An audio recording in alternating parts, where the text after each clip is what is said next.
basically, what can I move? I can put stuff, for example, Chris, you have met Chris. Chris gave me something that I can put on my head and I will try to move it. It's just a device with wires and 2 tennis balls. If I put it on my head, like this, it will hopefully stand on my head, but when I move, it doesn't move. So I can move, but it doesn't move. Or it can move, but it doesn't move me. So things can move me, things cannot move me. I can move things. I can perhaps move things with my hands. For example, how can I move them? I can either push them or pull them. Or pull them, like this. But how can I push them or pull them? Do I need something apart from my fingers? What can I use? I could use a stick. I could push something with a stick, or I can pull something that is attached to the stick. Can I do the same with a rope? I have no idea. Let's see. I can pull something with a rope, but I cannot push it because rope can be tense, but it breaks under pressure. Like me. So, I cannot do it with a rope. But what about with the balloon? Balloon is somewhere in between. Let's check. A bit more stiff than the rope. I could kind of pull, but if I push, it is a bit more rigid, but it still bends. Perhaps I can move something else with the balloon. Here, perhaps a little pieces of paper. Can I move them? Not too much. What about if I rub the balloon in my shirt? Ooh, much better. So I can move things without touching them. How come? What did I do with the balloon when I rubbed it into my shirt? Perhaps I put some electrons on it. Perhaps some electrons fell from it. I have no idea. Do you know? Sometimes I don't even need to rub things in order to move things. For example, I can take one piece and another piece. Do you know what this is? Sometimes I can just push things away with it. Sometimes it attracts. Is it a magnet? Or is it just me thinking how it should work? Because thoughts are really strong. Perhaps I can convince this spoon to just kind of not move on my forehead. Do I think it and it stays there because I thought it? Am I a magnet? Or is it just simply the shape of my head? I don't know. What made this spoon move? Sometimes it's enough to just let things go and they move. You don't need to propel them. Something else holds them and pulls them. It might be a magnet, it might be electricity, it might be gravity. But gravity is tricky. With gravity, sometimes, when you let go, for a brief second, it still stands still. Why? Observe carefully. So, a spring and the ball attached to it. When I let go of the string, the ball was still holding its place for a little while. Let's see it again, and you can observe it. It holds its place, and when the spring comes to it, it starts falling. So, why? Why doesn't it fall when I let go? Why does it have this delay? I have no idea. Do you? Or I can use this energy of falling, energy of everything, to exhibit to you the rotational energy. The rotational energy I have in my hand, in my palm. So when I take a ball connected with a rope, like this, and I concentrate really, really hard. Look, when I put the ball right here, you see, the energy just straight on. But when I turn my hand, you can see that I have right-sided energy. When I put it back, it stops. But when I put palm in the other way, I have left-sided energy. You see, this is just me channeling the energy and then stopping it. But how does it work? Where is this energy hidden? Is it in my hand? Is it in my palm? My left palm? My right palm? I don't know. Let's observe how I can move this rope with a weight, let's call it a pendulum, in different ways. I could just simply do it slowly. If I move it slowly, the weight also moves slowly, at the same frequency as my hand. If I move it rapidly, it mostly stands still, goes up and down a little bit, but not left and right. But if I do it with something in between, you see that it starts to exhibit moving left and right. By the way, if I just let it go, this frequency is the love frequency of this pendulum. It loves it. So even if I do really, really small motions, I can propel enough energy inside for it to move. So I don't even need to move my hand really rapidly. But when I move it in a different way, I can also stop it quite quickly. How does this work? Perhaps we can take a look at two pendulums. What about if I have two pendulums of the same length? Like this. Oops. Two pendulums. So, and they start wiggling left and right. You see that they wiggle with the same frequency.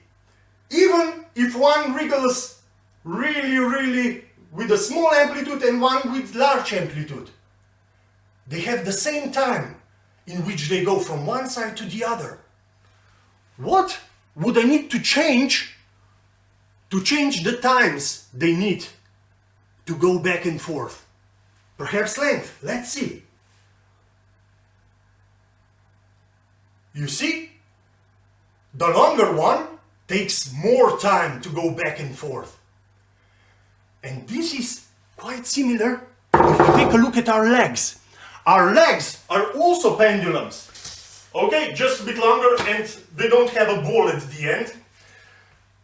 Pendulums, and when we walk, they just move here and there.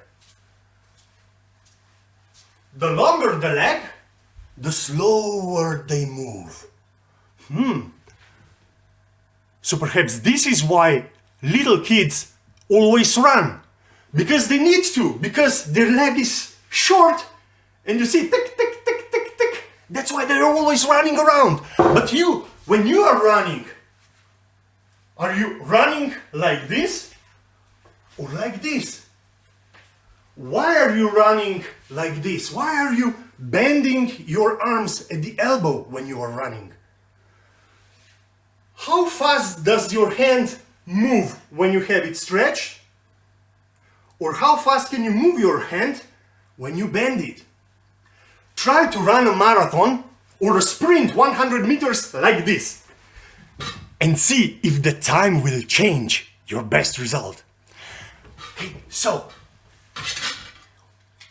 when we move, when we walk, we usually carry some equipment. And if we carry this equipment, it lengthens our arm.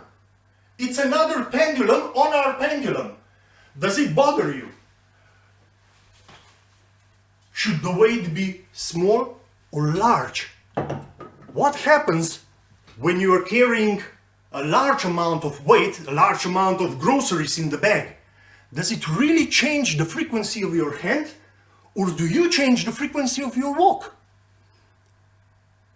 It's best that you find out the next time when you do that.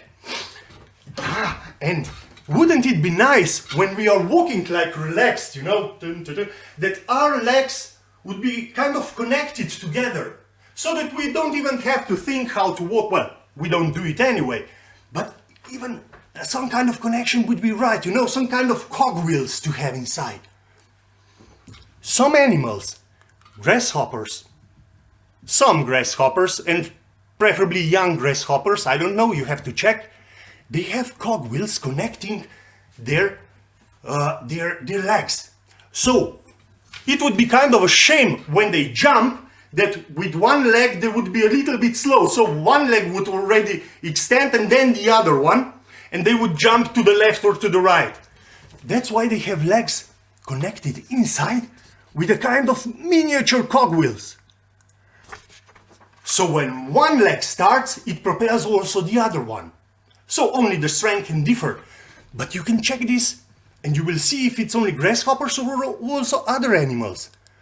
Young or old animals. I have no clue. You have to find out for yourself. Ha!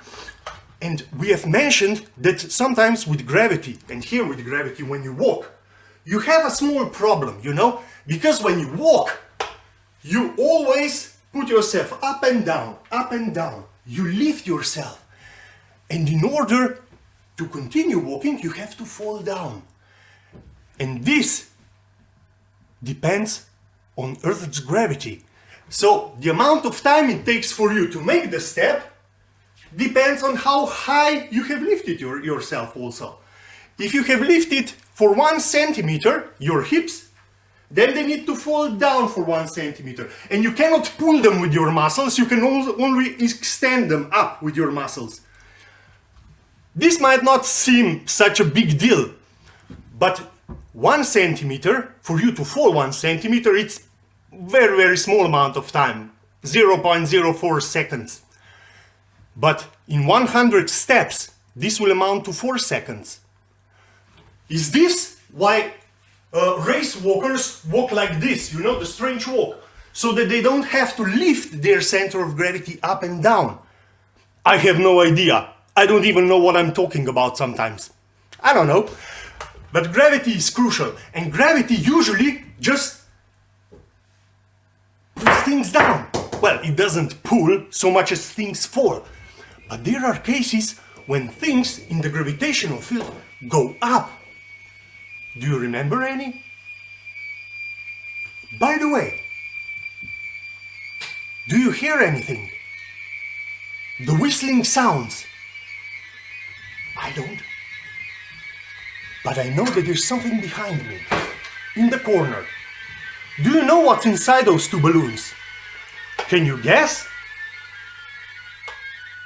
I'm using my telepathic powers and I'm kind of sensing that you are saying there's helium in one of them. Yeah, in the top one. How do you know it's helium? How do you know it's helium? Because it's up, okay? Why is it up? Because it's less dense than the air. Okay, that's a good answer. Now, the question is, how do you know it's helium? Is helium the only gas that is less dense than air? It could be hydrogen. So you don't know if it's helium or not. You don't even know where is helium, because this is a video. I can manipulate with things you see. At least one of the things I have told you today, or will be completely rubbish on purpose. How will you know which one? You'll have to make your own research. But by the way, I said things sometimes in the air can go also up. There is helium in this balloon, and helium is less dense than the air, so it goes up in the air. And here, I don't know if you see it, but there's something else rising here. Let's observe what it is. It's water boiling. And boiling water, we got some steam here. Let's put it in a glass. It also goes up in the air, so we could say that it's probably less dense than the air. What about if I take another glass and put some cold water inside? And now I'll put some liquid nitrogen, really, really cold substance, in it. And let's see what happens. Will it go up or down?